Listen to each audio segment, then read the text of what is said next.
Bonjour à tous, ici Julien Petit. Fan de voitures, bienvenue sur ma chaîne. Restez avec moi, on va aborder notre sujet du jour sans plus tarder. 26 juin 2023, 14h35 PM EDT. Le système de contrôle du lancement, ou Launch Control System, est un système avancé d'aide à la conduite. ADAS, que l'on trouve dans les voitures de sport et d'autres véhicules orientés vers la performance et qui facilite l'accélération rapide à partir d'un arrêt. À quoi sert la commande de lancement? Les systèmes d'aide à la conduite habituels sont explicitement orientés vers l'assistance à la sécurité, comme l'avertisseur d'angle mort et l'assistance au maintien de la trajectoire. Le contrôle de lancement, quant à lui, est conçu pour produire un maximum de puissance et de traction afin de permettre à un véhicule d'accélérer le plus rapidement possible à partir d'un arrêt.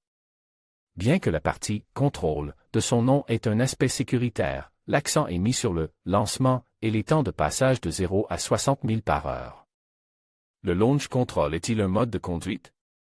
La commande de lancement n'est pas un mode de conduite à proprement parler, mais un réglage spécialement calibré pour modifier la réponse et les performances d'un véhicule dans une situation de conduite donnée.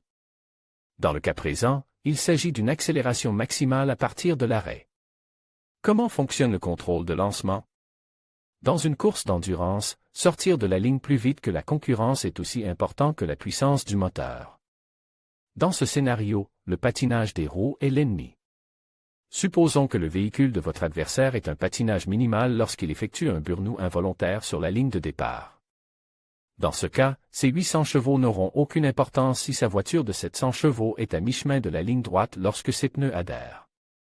Le contrôle du lancement ne se contente pas de minimiser le patinage et le sautillement des roues, il aide également à gérer le couple, l'accélérateur et le rapport de vitesse afin d'éviter d'endommager le véhicule.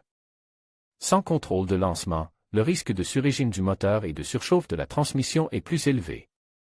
Comment activer le contrôle de lancement? Pour l'activer, il suffit d'appuyer sur un bouton. C'est du moins ainsi que commence la séquence. Dans une voiture BMW M, il est nécessaire de faire chauffer le moteur, de désactiver le contrôle dynamique de la stabilité et de mettre la transmission automatique en mode séquentiel avec le véhicule en première vitesse.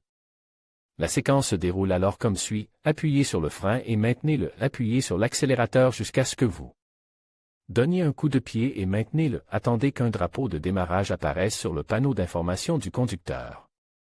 Réglez le régime et la vitesse de démarrage, relâchez le frein tout en maintenant le coup de pied, l'embrayage, la boîte de vitesse s'enclenche alors, et c'est fait.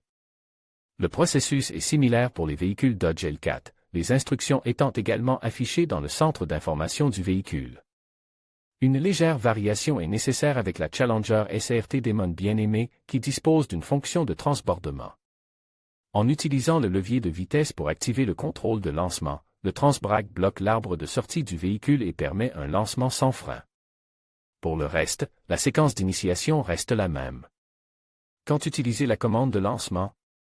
Bien qu'il s'agisse d'une fonction amusante, le contrôle du lancement a plus à voir avec l'obtention de droits de vantardise qu'avec une quelconque utilité dans le monde réel.